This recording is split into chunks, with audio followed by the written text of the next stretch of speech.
নমস্কার, এসপিএন চ্যানেলে আপনাদের স্বাগত। রাত পোহালে এই ডার্বি, মোহনবাগান দল মাঠের বাইরে অনেক কটা ফ্যাক্টরের জন্য হয়তো ব্যাকফুটে আছে, কিন্তু মনে রাখতে হবে কাগজে কলমে মোহনবাগান ক্লাব খুবই শক্তিশালী দল গড়েছে। 10 দিনের প্রস্তুতিতে তারা ডুরান্ড ডার্বি খেলতে নেমেছিল, ইসমাইলগাছে হেরে গেছে। তার চেয়েও বড় আপসেট হয়ে গেছে আল আহলি তুর্কমেনিস্তানের দলের কাছে তাদের হার। সেই চাপ কিন্তু অনেকটাই কেটে যাবে যদি ইস্ট বেঙ্গলকে হারিয়ে মোহনবাগান আগামীকাল আইএফএ শিল্ড ছুঁতে পারে।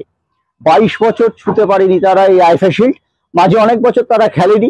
মাঝখানে ফাইনালে উঠে তারা মায়ানমারের কাছে 117 মিনিটের গোলে পর্যন্ত এগিয়ে থেকেও টাই ব্রেকারে হেরেছিল। সুব্রত ভট্টাচার্য সেই দলের কোচ ছিল। লাস্ট ডার্বি জিতেছে অলোক মুখার্জির কোচিং এ, তখন শ্যামল সেনের জামানা, দল চালান বলরাম চৌধুরী। সেইগুলোকে ঠেলে অনেক গঙ্গা দিয়ে অনেক জল বয়ে গেছে, কিন্তু একটাই কথা, এবারের এই মোহনবাগান দল কি পারবে ঘুরে দাঁড়াতে? দলের মধ্যে যে আভ্যন্তরীণ চাপ আছে সেটা কিন্তু অনেকটাই মুক্ত। মলিনার কথাবার্তায় মনে হয়েছে তার দলের ছেলেরা তৈরি। তিনি বলেছেন 10 দিনের প্র্যাকটিসে ডুরান্ডে খেলতে নেমেছিলাম, এবার আমরা 2.5 মাস প্র্যাকটিস করেছি। মনবীর সিং ছাড়া সকলেই সুস্থ। মনবীর সিং এর জায়গায় খর্বকায় কিয়ান নাসেরিকে শুরু করেন নাকি সাহালকে নিয়ে আসেন, সেদিকে আমাদের নজর থাকবে।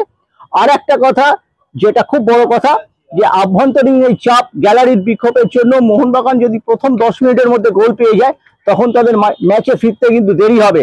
মোহনবাগানকে 10-15 মিনিট অত্যন্ত সতর্ক থাকতে হবে। হিরোসির মতো প্লেয়ার এর আগেও ডার্বিতে এসেছেন, গোল করেছেন, কেউ করেননি। পাকসালে করেছিলেন, মিত্রভিচ করেছিলেন 2009 5-3 গোলে, ফেলিক্স করেছিলেন 98-এ ইসমাইলের জার্সি গায়ে। এরকম উদাহরণ হয়তো আছে, কিন্তু হিরোসিকে থামানোর জন্য ডবল বিদেশি প্লেয়ারকে কি খেলাবেন? গতবারের গোল্ডেন জুটি স্টপারে টম এবং আলবার্টোকে যদি প্রথম থেকে নামান, সেখানে হয়তো তিনি কিছুটা স্যাক্রিফাইস করবেন নিজেদের আক্রমণ। সেখানে জেমি এবং রবসন থাকবেন। জেমি সেক্ষেত্রে কিন্তু শেষ 15 মিনিট কিন্তু যে প্রেসিং ফুটবলটা মোহনবাগান খেলবে তার মোকাবিলা কি ইস্টবেঙ্গল করতে পারবে? পাশাপাশি আমরা দেখেছি শুভাশিস বসুর বিরুদ্ধে বেশ সফল বিপিন সিং। শুভাশিস কিন্তু বলেছেন আমরা যে সাফল্য পেয়েছি তাদের সদস্য সমর্থকদের বিশাল একটা ভূমিকা আছে।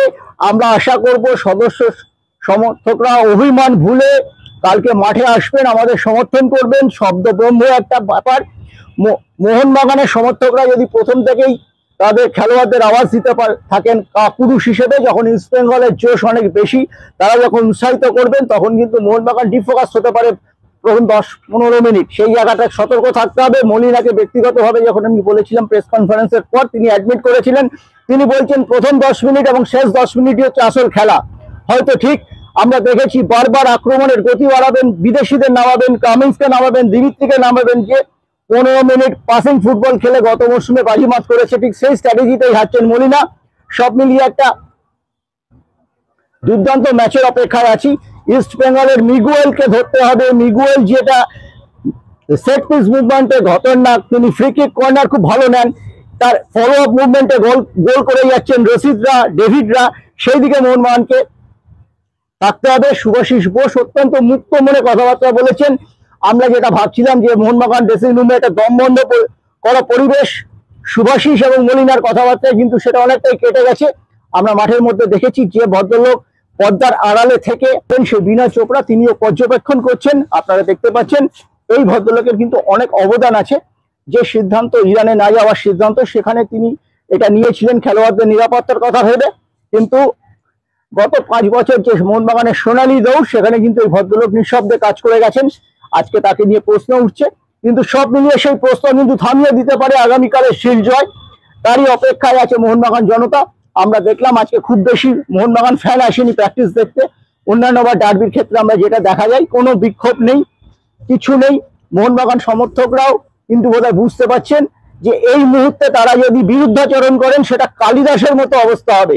যে ডালে তারা বসে আছেন, ফুটবল টিমে ফুটবলার এবং সদস্য সমর্থক ফ্যানরা একে অপরের পরিপূরক, এটা মোহনবাগান সমর্থকদের বুঝতে হবে। যে ক্ষোভ বিক্ষোভ সেটা সীমিত কিছুটা হয়েছে, আগামী দিন গ্যালারিতে থাকবে না। হয়তো মোহনবাগানের সদস্যরা একটু কম থাকবেন মাঠে, সদস্য সমর্থকদের ক্ষেত্রে হয়তো ইস্টবেঙ্গল টেক্কা দেবে তাদের, কিন্তু মোহনবাগান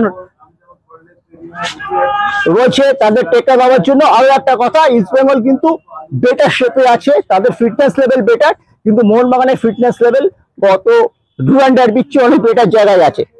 সব মিলিয়ে এই ম্যাচটা কিন্তু যে 90 মিনিটেই ফার্স্ট ঢালা হবে এমন নয়। আমরা দেখবো যে টাই ব্রেকার প্র্যাকটিস আজ মোহনবাগানে হয় কিনা, এখন প্র্যাকটিসের শুরু, পরবর্তীকালেই সেটা আমরা আপডেটটা দিতে পারবো যে টাই ব্রেকার প্র্যাকটিস হলো কিনা। এটাই ছিল। ক্যামেরায় সৌমিত্রের সঙ্গে জয় চৌধুরী, SPEN।